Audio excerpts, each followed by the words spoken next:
Mesdames et messieurs, bienvenue dans l'invité du jour. Par son génie et son talent, il fait danser les générations et les continents. Il transcende les clivages et fait l'unanimité. Michael Jean, la secrétaire générale de la francophonie, vient de le nommer grand témoin des Jeux olympiques de Rio de Janeiro 2016. Il a accepté d'être notre invité du jour. Manu Dibango fait l'honneur de répondre à nos questions. Manu Dibango, bienvenue et merci d'avoir accepté notre invitation. Merci de m'inviter. Comment avez-vous accueilli la nouvelle de votre nomination?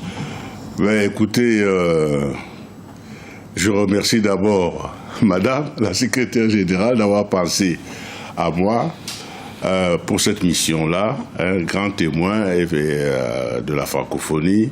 C'est la première fois qu'on pense à un artiste, un Africain. Il y a eu plusieurs profils déjà, je suis le 7e. Donc je l'ai accueilli avec surprise parce que je ne m'attendais pas à ça, franchement. Alors, ces mots sont clairs, grande capacité d'écoute, grande créativité, ouais. Grand engagement pour le dialogue des cultures. Ce sont ces mots pour justifier votre nomination. Des mots qui vous touchent? C'est elle qui le dit, hein, c'est pas moi qui le dis. Moi, je me contente d'essayer de faire. Et ça fait déjà un bout de temps que j'essaye de faire. Et si le profil que je dégage correspond à la mission, je serai très ravi et je la prends humblement, mais avec détermination. Et justement, vous évoquez votre mission. Quelle va être cette mission concrètement?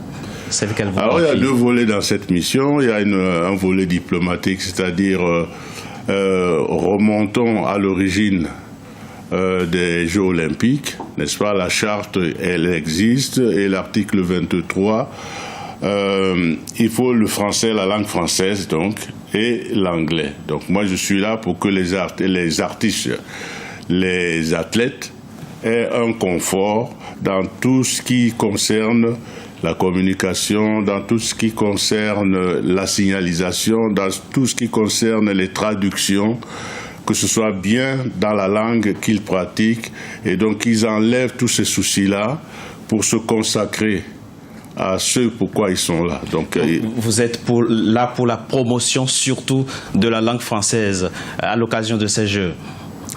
À la pérennité, pas à la promotion. Non, il faut qu'ils soient eux-mêmes, justement. Vous savez, quand vous allez dans un hôtel et que vous posez votre valise et que vous allumez la télévision, et que vous ne trouvez pas la langue, votre langue d'origine, il y a toujours un moment de gêne, quoi. Donc je donne cet exemple, pour dire qu'il faut qu'ils soient vraiment à l'aise pour qu'ils puissent s'exprimer normalement, quoi. Donc alors, ça, c'est le premier volet. Oui. Et vous savez que c'est une fête quand même, et qui dit fête, dit musique. Vous avez vu les ouvertures, que ce soit la Cannes, que ce soit les Jeux olympiques, il y a toujours la musique, les gens dansent et tout ça. On a voulu aller un peu plus loin dans la francophonie, on a voulu développer le volet culturel, parce que c'est la culture en même temps. Donc, la diversité dans la francophonie, c'est ce qui m'intéresse, mettre des artistes ensemble qui ne viennent pas forcément des mêmes origines. Vous servez désormais donc de passerelle entre différents artistes de différents continents. Il faut que la mayonnaise prenne. Dites-nous, Manu Dibango, vous incarnez une certaine humanité et une certaine humilité. Et ces valeurs manquent aujourd'hui à notre monde déchiré par les conflits où affluent les réfugiés. Quel est aujourd'hui votre message à l'endroit de ceux qui ont la capacité d'agir? D'abord, venant du Cameroun, originaire du Cameroun, je pense énormément à tout ce qui se passe au Cameroun en ce moment. Et par la même occasion à tout ce qui se passe dans notre continent. Et ce n'est pas le rêve. C'est pas comme ça qu'on avance, évidemment. Donc j'ai une grande pensée pour tout cela. Alors moi, je ne suis pas un messager autrement qu'à travers ma musique et peut-être autrement à travers la façon dont je me comporte dans la vie, quoi. Je n'ai pas un autre message. Le message, c'est que, bon, il y a moyen de vivre. Mais vous êtes écouté, vous savez très bien que vous êtes écouté, vous êtes respecté partout. Donc votre message peut porter, vous savez. On peut très bien vivre ensemble. Et l'olympisme, c'est un exemple terrible du goût de l'effort, du goût du travail bien fait. C'est également un art de vivre. Vous savez, quand vous voyez un Eto'o ou un Drogba faire une passe, c'est de l'art. En même temps, Il y a l'effort là-dedans.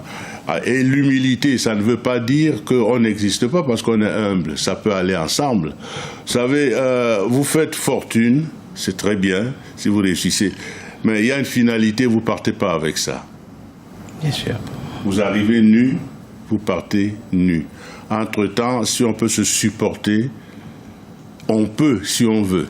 Voilà. Alors, comme toujours, vous n'appartenez à aucun espace, à aucune culture, vous appartenez au monde et on a envie de nous, jeunes générations, nous avons envie de vous entendre nous dire aujourd'hui comment nous pouvons faire pour avoir une vie meilleure à celle que vous avez connue.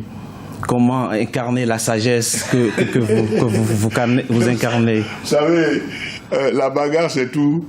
C'est tous les temps, il y a toujours eu des bagarres pour s'affirmer. Il y a d'abord le fait qu'il faut travailler dur.